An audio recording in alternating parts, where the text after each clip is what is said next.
Well, this request is just short and sweet. The person asks, "Do you have a quick tip on doing a palette knife painting?" Yeah, we did one like 9 years ago, and I'm not so sure how inclusive it was. So it won't hurt to do at least show you the skills of palette knife painting. In fact, it would be a lot of fun.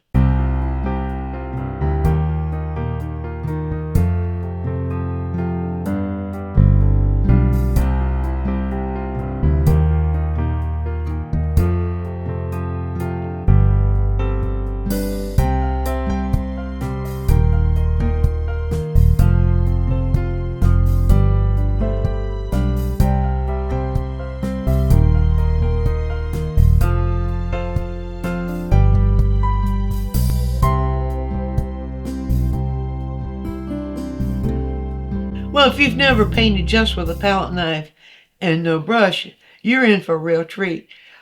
But here's the deal. When you're trying to learn a new skill or learn how to use a new tool, it's better not to try to make a picture with it, or go through all the trying to set up color and that sort of thing. Just get the minimum number of materials. In this case, just some dark paint and some light paint, but don't try to work out color or anything while you're trying to learn how to use the thing. And you'll find it's very, very much fun. Now, one thing I've done for many, many, many years, especially with palette knife painting, is to use a very, very simple scene to have people to practice various palette knife techniques. Let's don't really try to make a painting with it. Let's just use it to practice. So here's the way it goes. Now, it's a good idea just to find a good, sturdy, they really call painting knives, the ones that have the little round deal right there that connects the knife part with the handle, and one that has the trowel shape like that. Those palette knives that just have the straight handle that goes straight out like that, or the straight part from the handle. Those you don't have very much leverage, so it's better to have one like this. Now this one is a creative mark, and it's already got, I think it's a D, what is it? T8, I believe it is. And it may still be available or one like it, but the reason I like this is another thing about palette knife painting is that the blade needs to be very flexible. Those old plastic palette knife paint, if you have plastic palette knives, throw them away because they don't give you the control. So something that with a flexible blade like that, a lot of them have the blades just way too stiff for you to be able to do anything with if you're going to use it for palette knife painting. Now, there are lots of palette knives on the market, different shapes and lengths and sizes. Really, it's a better idea just to start out with one, get to know it, get to know everything it will do, and give it a good workout. If you want to add some different sizes, well, then that's okay. But you don't need a whole slew of palette knives in order to do a palette knife painting. So just with this one, and of course I just use this for a palette knife and a painting knife. All right, so that having all been explained, I'm going to pull some white. Now I've just got two colors here. In fact, what I've got here is a violet and a blue, and here I've got a red orange. If you want to know what those are, this is manganese violet, ultramarine blue, and that's the Rembrandt transparent oxide red. Doesn't matter about that. What matters is I've just got dark transparent colors and white, because we're not concerned so much with color as we are the technique of using the palette knife. So the way you place your paint on the palette matters. If you pull the paint, see what I'm doing right here with this white? If you pull the paint so that you've got it relatively flat, then that's going to help you control the amount of paint you pick up. So I'm going to do the same thing with these two. I want to pull it out so I've got the paint pretty thick and more flat on the palette, not in a pile like we see this right here. So that's getting your paint ready for you to have control over it. And so pull this one out like that, and I'll clean it off. And then I want to get this transparent oxide. I'll just pull some of this down here, and that's just to give me a little flexibility in color, although I'm not placing the emphasis on color here, but just on using the palette knife and the basic uses of the palette knife. So I'll pull this out here like that. All right, now starting out with a good clean palette. The other thing is, the surface that you paint on for palette knife should be hard. The canvas, the stretched canvas surfaces, the canvas tends to want to bend. You want to be able to put pressure on the palette knife and then pull the pressure back. But the stretch canvas is too flexible. So if you want to use canvas, do what I've done here. Get roll canvas and cut sheets and just tape them to a hard board, and you'll have the surface you need. So different people have different surfaces they enjoy for painting, but just as long as it's a hard surface. There you go. All right, so now technique. So I can actually get a relatively smooth area that would say sky to us or say anything else that's smooth just by the way I load the palette knife and by the way I move it. So what I'm going to do here, I'm just going to pull some of this white over and just get it so that I can reach for it easily like that. And let's see, so I'll pull some, doesn't matter. It doesn't matter about colors, I said before, but so that we can have something that we can read, I'll just pull some of this blue and violet here. I'll just sort of mix those one into the other just a little bit, like here, just for fun like that. Now, that will make my paint a little bit more easy to load. Now, what I'm going to do, I'm going to show you first of all. What I'm going to do first of all is I'm going to start, well, I better start here, not too big space. What I'm going to do is I'm going to load the back of the palette knife, and then I'm going to use it like this. I'm going to start by applying it to the canvas, and you'll see what I'm doing here, but I'll be holding it at about a 45-degree angle, the blade about a 45-degree angle. Now you can paint with a palette knife if you hold it this way, if you hold it with the blade so that it's really just perpendicular to the canvas, it's going to scrape the paint away. Sometimes you'll want to do that, but then if you're holding it more at an angle, you can actually put the paint on. And then after the paint is applied, if you hold it flat like an iron, then you can smooth the paint out. So that's what I want to show you first. So I'm just going to pull a little bit of this blue and violet mixture. Let's get just a little bit more of that violet in there just for fun. And I'm just going to start out with about a middle value like we have up here of those colors. Get a little bit more of that violet in there. That's manganese violet. Is a very low, low tinting strength, and so it takes a lot of it to get anything. So I get about a middle value here. And now, to load the palette knife, what I'm going to do is I'm going to pull it like this. I'm going to pull the edge of it. Can you see there? Pull the edge of it like that, and I'm just going to pull it in the paint, and I'm going to pull down this way and this way at the same time. See that? Like that. You see, that way I can get paint loaded on the edge of the knife. If you have a nice little roll of paint on the edge of the knife, just like that, not have it covering the whole bottom of it. So just like that, just pull it down. This way and this way at the same time. And then what I'll do, I'll just hold it at an angle and just pull it across. Now, with palette knife, you can pull it in two directions.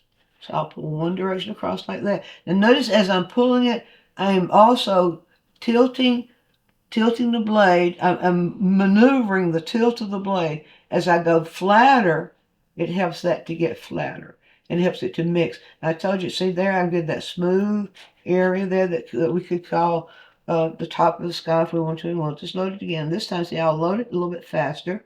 Then I can add this in here. And see what I'm doing there. I turn it this way to let it go, and if I see it do something like that, well, I'll just add some more color into it. Now, there we go. I got a little bit of white added in that. That's going to give me a little bit more variety. Now, I'll pull it this way, and then now here's what I'm going to do. I'm going to blend it. And so what I'll do is I'll put it sort of flat and just give it a circular motion. You see, like this? And that way you can get a really, really smooth blend with the palette knife. Now, I'm not pushing very hard as I'm giving it the blend. I'm not pushing very hard. I'm just enough just to feel, I can feel that it's touching the paint is the palette knife is touching the paint like that, and that gives it a smooth blend. Then you can give it a little swish across or down, or sometimes both way in both directions like this, and then you can have a little bit of variation in the value there. Now I'm going to make that gradate downward a little bit lighter, kind of following this, but not, because I'm showing you how this works. But it just happens that it's going to interpret a sky. So I'm going to show you now about how to gradate that down. So I'll do the same thing. I'll pull this over and then pull it down like that. And pull a little bit more of this color into it like this. Like that. And what I'm going to do this time is I'm going to add this in a moving with the knife in this direction. I'll just add the paint to the, here we go again. Can you see what I'm doing? I pull out and then I pull down like that. And just add that paint in and pull it in this direction right here. And then just a little bit added there, like that, like that. Now, wait a minute, pull a little bit more right here, like that. And then wipe the palette knife off and iron it. So I'm going to blend it. Blend it uphill, just like this. See there? I've got it down flat, and I'll turn it in a circular motion, clockwise, and then counterclockwise, which is what, and then pull it across. You see there? And that way you can get a blend. If you want it even more blended, then you can come to the edge of it and sort of pull it. But a sort of a light touch there.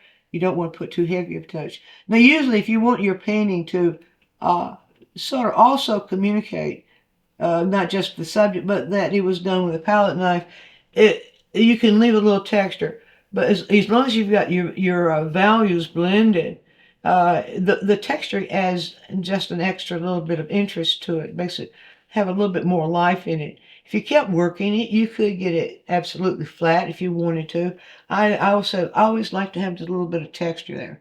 Now, what I'm going to do here, I'm just going to do this for fun, but I'm going to add a little bit of the violet here, and I'm going to pull a little bit of the red orange into the violet here, like this, just to have some fun changing colors and show you that part. So I'm going to pull the white into this now.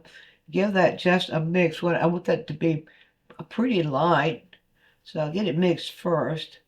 Mix it just about like that, and let's see, I want it lighter than that, so let's add more white, like this. And just, I don't have to get it thoroughly mixed, just about like that's good enough. Now I'll do a similar thing here. This time I'm going to do that a little bit different. I'm going to load it the same way. Wait a minute, that's right. Get this right. I'll get in a hurry sometimes, and I have to do it again. Load it, just get it. I want it just on the, there we go. See, on the edge like that. So what I'm going to do first of all is I'm going to put the color down. No, just a little bit more white in there. There we go. All right, just put the color down first of all. And I'll just put it down in this direction, just like that. Now I'm going to put some more white on top of that. Just like this. There we go. That's going to work. And I'm using now, I'm using, see there, I'm using sort of just the tip, not the extreme tip, but just about that much of the knife to give that just a little bit of blend on the canvas. And then I'm going to pull up like this. Just give it a pull up. And then I'm going to use the little circular motion with a flat, like an iron. So I always think I'm ironing it when I'm doing this sort of thing. See there how that blends? Gives you a nice little blend. I can do a little counterclockwise. Clockwise and counter. That first one was counter, wasn't it? Okay, and then we'll get back and forth. There we go. There we go. Now get it. Work it up. Work it out. Work it down until you get it blended. A little bit of a blend. Let's get just a little bit. Now I'm going to let the clean knife, have a clean knife, overlap this whole thing, and look at this. All right, now we've got a nice blend there. Pull that across. If I wanted that a little bit lighter, I'll just add white to it, as I would right here. Same thing. Add the paint. When you're with a smooth blend like I'm doing now, it works better when you add the paint, like I'm doing now, add the paint to the canvas and then work it. when you add it to the can, now see there? See what I'm getting there? As I'm working that, I'm getting that lighter, even lighter color that we might call, and I'll pull it this way, there we go, that we might call a horizon or something. All right, now then, so what I'm showing you here now is just that basic use of the palette knife. So now let's get a little bit darker. I'll pull more of the white out here and pull it flat like this. And keeping the palette knife clean, by the way, while you're working, helps you to control the mixtures. So that's important. Unless I've got the mixture on my hand there, doesn't matter. Okay. So what I'm going to do now is I want to do a darker mixture about right here. That might represent what we might call the water. And so what I'm going to do now is I'm just going to pull the knife into the white and then into the dark. And then I'm just going to move it like this. Look at that. See there? And then bring it back like that. So I'm going to load it again. I might have needed to clean it first, but maybe not. There we go. If you look at your knife, you got that little roll of, see, I've got the little roll of white and the little roll of dark. And so just put those down and just let the dark kind of float. Now, that way we get we can create that feeling of waves as well as the dark that we might see there. And do some more of this right here. There we go. Let's get it just like this. Now I'm going to pull that down like this and then pull it out again. Okay.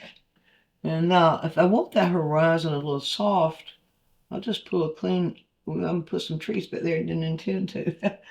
Clean palette knife across it like this. Let me just get that just so there. I didn't want that to be, just want that sort of horizon. There we go. A little softer horizon there, like that. And come up here like that. And then clean and blend. That was an unintended little mark I made, but it's okay. All right, and so we continue like that. And if we wanted that to extend down a little bit further, we could. But what I'm going to do, and for the sake of time here, is I want to show you how to do a scumble where you can show like light sparkling on water or moving water. When we see water move, it's reflecting the light, and so we'll see that combination of the sky reflecting in the water, and then where those little waves and ripples are moving, they're reflecting light back. That's what we're seeing right there. So what we can do there is we just load the back of the palette knife like that. Let's get more paint on the back of it. Now we'll pull this down here like this. And for those little ripples like that. Can you see? You see, I've got, it's not piled up on the palette knife, but it's just covering the back of the palette knife there. And let's put just a little bit more of that. Now just with a very light touch, I'll just go this way and back and forth like this. See, right there. What I made there are more or rougher. Now that is called scumbling when you lay paint on top of that. And usually the word scumble is mean when you lay lighter colors on top of darker colors. If you give it just a light touch and let it just glide on top of the water or on top of the blue, the paint that's there, then it will work just fine. Listen, if I didn't get rid of that, just blend that out. Had some little heels popping in there that I didn't really intend. Now, suppose you want to put a boat or something in there. You don't really need a tiny palette knife for that. So I think it might be fun just to show you that. So what I'll do is I'll just go in here in the very dark blue. Let's bring it out here like this. Just that very dark blue. I don't add anything to that. Maybe no, just not to, just showing you this. I'm not going to. Now here's what I'm going to just go pull the palette knife. So I get very thin. Can you see that? Very thin. I'll wipe the back of it off like this. There we go. I got it very thin. Oh, I mean, wipe the, yeah. Got it very thin. And then what I'm going to do is just go, lay it like that and move up. See there? I make a little mark there. And I'll do that again. I kind of overdid the pulling off that time because I wanted to stress to you how we can make this work. Pull that off the back side. I think that roll is probably a little bit too much, but let's see. Let's see here. All right, to turn it just a tiny bit there. Lay it down. There we go. Now, for that little tiny strip, I'm going to put just a little bit on. I'm going to gauge it right there, just for the end, and let's just follow that shape and put it down. And we'll pull it this way and just pull the shape down. Just pull the shape down like that. Okay, that was a. Let's just shore that up just a little bit. And we will just sort of indicate that boat. And we'll just do a shape that goes this way. Same thing. A little bit of a shape that goes that way. Okay. Just a little bit there. And let's put just a little bit of a. Okay, I don't know the parts of the boat, so I'm going to not call it. Sometimes that's the best thing to do is just not to say something that you don't really know. So now let's pull that off to be sure. And let me just touch it. I'm going to brace my hand just a little bit here. Just touch that. Just touch it a little bit there. And then let's pull another little. There we go, like that. Let me get that just a little bit darker. Right there. Like that. There we go. You see, you can do that sort of thing. I'm going to pick at that just a little bit. Now I'm going to put some on get the paint off so that I can have control of it. Yeah, a lot of times artists won't do that sort of thing. They won't wipe their palette knife enough because they're wasting their paint. And in reality, they're wasting their painting when they don't. So, there we go. Let's get just a little bit of that. Now let's just get this shored up just a little bit right here. There we go. And a little bit right here. There we go. And let's put a little bit more right here. I'm going to go just on the tip this time. Right there we go. Just pulling the paint on the tip and get this a little bit more shaped up for you. There we go. And then out like that. Well, come on, let's give it, come on. There we go. Now, you see you can actually sculpt into, if you get a accidental shape like I got that time, you can actually sculpt. It really, for me, working a palette knife painting more at an angle, flat like that, gives me more leverage. And when I'm working it straight up like this, so that so the camera can see what I'm doing, sometimes I get a little bit lose my leverage, and so that's sort of what I'm doing. But here's the thing: see what I can do here is I can lay some more paint on that and shore that up, and I can blend that out. And no fret, not to fret. Let's just do the same thing here. Let's just come in and kind of cut that out just a little bit. We'll put a little bit more of that lighter color in there, like this. There we go. Now, see what I'm doing there is I'm simply controlling everything by the amount of paint that goes on and by the way I tilt the knife according to the amount of paint that goes on. And see, now, let's give just a little bit more of the white, a little bit more white. And we can actually do things like this, where we load the entire back of the knife. You see that? Put enough paint on there so that it matters. And you could actually just touch it like this, like that, and get a little bit of more texture in there and add a little bit more of the feeling of the water. So those are some basic techniques for just using maneuvering the knife, the way to load the paint on the knife, the way to maneuver the knife to make it work for you. If you start those techniques, then try to discover what other things it might do for you too. But you don't need to know a whole lot. It's just a matter of controlling the paint and the skill of pressure and where the knife actually hits the surface. So have fun with that one. Be sure to view all of our quick tips. And while you're doing so, subscribe to the channel, click on the bell so you'll always get a notice when we produce a new quick tip, which is every week. And if you have a question, leave it in the comments section and we'll make a quick tip for you. Also, take a trip over to DianeMize.com where I have full-length lessons downloads, DVDs, lots of other stuff there, some free stuff for you. And while you're there, you can subscribe to the newsletter, and that way you'll always be informed every time we do something new.